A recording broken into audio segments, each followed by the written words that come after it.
हमारे धर्म में कई ऐसी कहानियां हैं जो हमें जीवन की सच्चाई सिखाती हैं। आज की कहानी है माता सती की, जो कि भगवान शिव की पहली पत्नी थी। यह कहानी है प्रेम, त्याग और अहंकार के अंत की।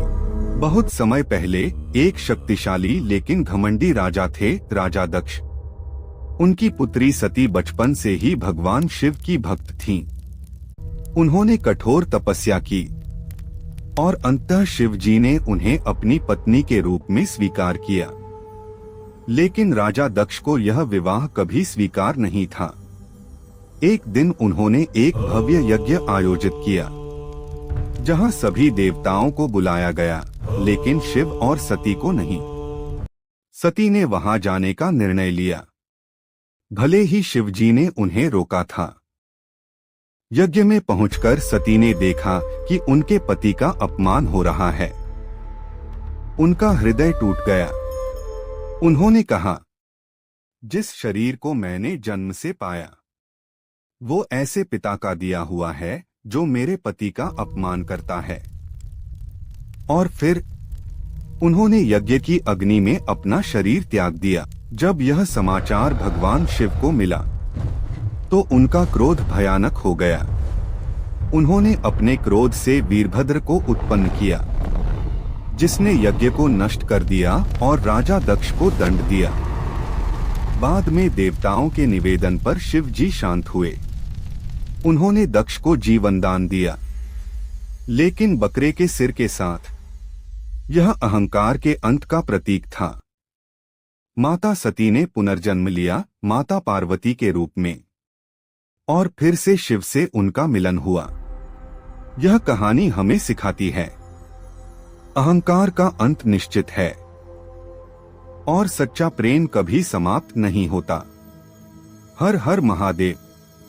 क्या आप जानते हैं, एक बार ऐसा विष निकला था जो पूरी दुनिया को खत्म कर सकता था, और उसे बचाने के लिए भगवान शिव ने क्या किया? बहुत समय पहले देवता और असुर अमर होने के लिए अमृत चाहते थे। अब उन्होंने मिलकर समुद्र मंथन करने का निर्णय लिया। जैसे ही मंथन शुरू हुआ, समुद्र से एक एक करके अद्भुत चीजें निकलने लगीं। लेकिन अचानक निकला एक भयानक विष, हलाहल। यह इतना खतरनाक था कि उसकी गर्मी से पूरी सृष्टि जलने लगी। देवता घबरा गए और मदद के लिए भगवान शिव के पास पहुँचे। जब शिव जी ने यह देखा तो उन्होंने बिना एक पल सोचे उस विष को पी लिया। पूरा ब्रह्मांड हिल गया। माता पार्वती ने तुरंत उनका गला पकड़ लिया ताकि विष उनके शरीर में न फैले, और तभी से शिव जी नीलकंठ कहलाए। इसके बाद समुद्र मंथन से अमृत निकला और देवताओं ने उसे प्राप्त किया। यह कहानी हमें सिखाती है, सच्चा भगवान वही है जो खुद दर्द सहकर दुनिया को बचाता है। हर हर महादेव। सती के अंगों से बने शक्तिपीठ। क्या आप जानते हैं कि भारत के सबसे पवित्र मंदिर एक देवी के शरीर के टुकड़ों से बने हैं? प्राचीन काल में राजा दक्ष ने एक विशाल यज्ञ का आयोजन किया, लेकिन उन्होंने अपने ही दामाद भगवान शिव को उसमें आमंत्रित नहीं किया। यह अपमान सहन न कर पाने पर उनकी पुत्री सती यज्ञ में पहुंची। वहां उन्होंने अपने पति का अपमान देखा और क्रोध व दुख में आकर उन्होंने यज्ञ की अग्नि में स्वयं को समर्पित कर दिया। जब यह समाचार भगवान शिव को मिला तो वे क्रोधित और शोक से व्याकुल हो उठे। उन्होंने सती के शरीर को उठाया और तांडव करने लगे। संपूर्ण सृष्टि को बचाने के लिए भगवान विष्णु ने अपने सुदर्शन चक्र से सती के शरीर के टुकड़े कर दिए। जहाँ जहाँ सती के अंग गिरे, वहाँ वहाँ पवित्र शक्तिपीठ बन गए, जैसे कामाख्या मंदिर, काली घाट मंदिर और ज्वालामुखी मंदिर।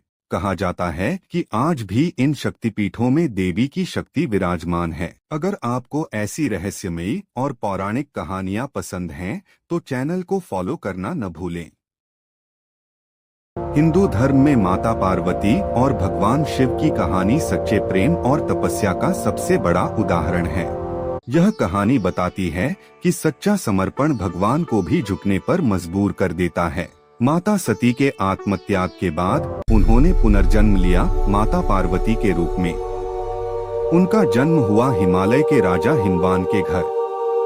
बचपन से ही पार्वती का मन भगवान शिव में लगा रहता था, जैसे उनकी आत्मा उन्हें पहचानती हो। दूसरी तरफ सती के जाने के बाद शिव जी गहरे ध्यान में लीन हो गए थे। उन्हें संसार से कोई मतलब नहीं था। इसी बीच एक राक्षस तारकासुर ने तीनों लोकों में आतंक मचा दिया। उसे वरदान था कि उसे केवल शिव का पुत्र ही मार सकता है। देवताओं ने पार्वती से शिव को पाने के लिए तपस्या करने को कहा। पार्वती ने वर्षों तक कठोर तप किया, पहले फल फिर पत्ते और अंत में बिना भोजन के। उनका शरीर कमजोर हो गया, लेकिन उनका संकल्प और मजबूत होता गया। देवताओं ने कामदेव को भेजा, लेकिन शिव जी के क्रोध से वह भस्म हो गया। फिर भी पार्वती ने हार नहीं मानी। शिव जी ने उनकी परीक्षा लेने के लिए साधु का रूप लिया और खुद का ही मजाक उड़ाने लगे। लेकिन पार्वती ने दृढ़ता से कहा, शिव ही मेरे सब कुछ हैं। तभी शिव जी अपने असली रूप में प्रकट हुए और बोले, तुम्हारी भक्ति सच्ची है। उन्होंने पार्वती को अपनी पत्नी के रूप में स्वीकार कर लिया। दोनों का विवाह पूरे ब्रह्मांड का सबसे दिव्य मिलन बना। यह कहानी हमें सिखाती है, सच्चा प्रेम और तप भगवान को भी पाने की शक्ति रखता है।